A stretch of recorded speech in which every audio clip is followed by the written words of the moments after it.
తెలంగాణలో ఉస్మానియా యూనివర్సిటీ తర్వాత అత్యంత ప్రతిష్టాత్మకమైన సంస్థ కాకతీయ విశ్వవిద్యాలయం వరంగల్ మహానగరంలో హన్మకొండ జిల్లాలో ఉన్నది. అలాంటి ప్రతిష్టాత్మకమైనటువంటి విశ్వవిద్యాలయంలో కవులు, కవయిత్రులు, రచయితలు సాహిత్య గోష్ఠి నిర్వహించారు. లౌకిక విలువలు, సాహిత్యం అనే అంశం మీద చర్చిస్తున్న సమయంలో ఏబీవీపీ కార్యకర్తలు పెద్ద ఎత్తున దాడికి తెగబడటం దేన్ని సూచిస్తారు? డయాస్ మీదకి వెళ్ళిపోయి బ్యానర్ చించేయటం, దుర్భాషలాడటం, స్త్రీలు పురుషులు అనే తేడా లేకుండా దుర్భాషలాడటం, ఇది ఏమి సంస్కారం? ఇదేమి సంస్కృతి? సాహిత్యపరమైనటువంటి చర్చలకు కేంద్రం వరంగల్. తరతరాలుగా సాహిత్య చర్చల్లో పేరెన్నికగన్నటువంటి నగరం వరంగల్. అలాంటి మహానగరంలో ఒక సాహిత్య గోష్ఠిని అడ్డుకోవటం, దాడి చేయటం దేన్ని సూచిస్తాం?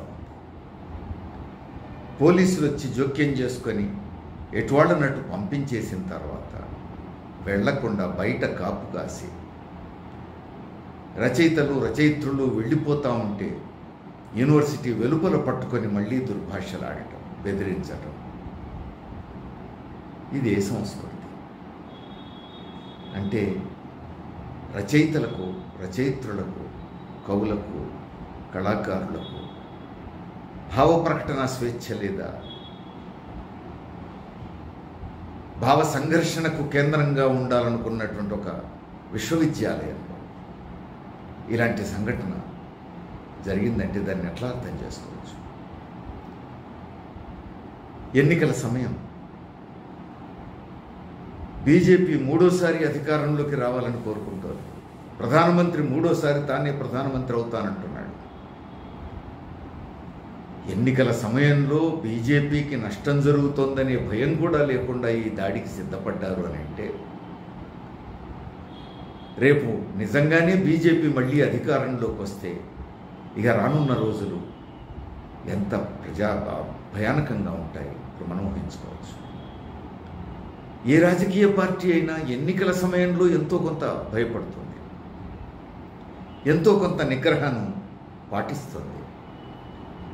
ఇప్పుడు ఆర్ఎస్ఎస్ ముద్దుబిడ్డలు, బీజేపీ మద్దతుదారులైనటువంటి ఏబీవీపీ కార్యకర్తలు బహిరంగంగా ఒక విశ్వవిద్యాలయంలో రచయితల మీద దాడికి సిద్ధపడ్డారు. రచయితల సమావేశాన్ని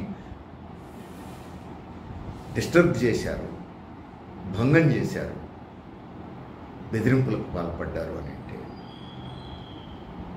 ఇంతటి బరితెగింపు ఎందుకు వచ్చింది? ఇంతటి ధైర్యం ఎందుకు వచ్చింది?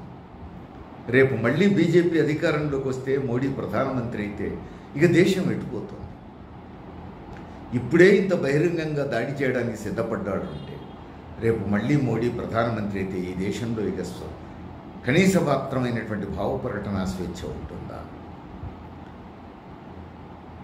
బీజేపీ ఎన్నికల మేనిఫెస్టోలో మోడీ చేతిలో రాజదండం చూస్తాం మనం.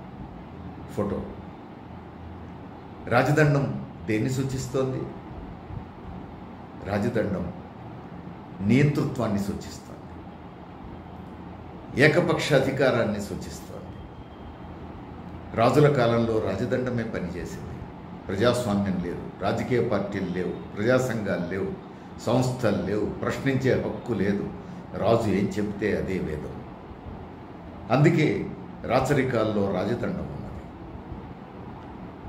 ఇప్పుడు ఆ రాజదండాన్ని చేతిలో పట్టుకొని తీసినటువంటి ఫోటో బీజేపీ ఎన్నికల మేనిఫెస్టోలో పెట్టారు అని అంటే ఎన్నికల అనంతరం మళ్ళీ మోడీ ప్రధానమంత్రి అయితే అమలు జరిగేది రాజదండం న్యాయమే అని చెప్పేసి స్పష్టంగా, రాజదండం నీతే అమలు జరుగుతుందనేది స్పష్టంగా చెప్పటమే. అందుకని ఎన్నికల సమయంలో కూడా కనీస మాత్రమైన బెరుకు లేకుండా, నిగ్రహం లేకుండా దాడులు చేసేటువంటి బరితెగింపు వచ్చింది అని అంటే ఎన్నికల తర్వాత బీజేపీ గెలిస్తే రానున్న ప్రమాదం ఏమిటో ఇది సూచికగా స్పష్టంగా మనకు కనపడుతూ ఉంది. మోడీ రాజదండం రానున్న ప్రమాదాన్ని సూచిస్తూ ఉంది. ప్రజలే ఆలోచించుకోవాలి.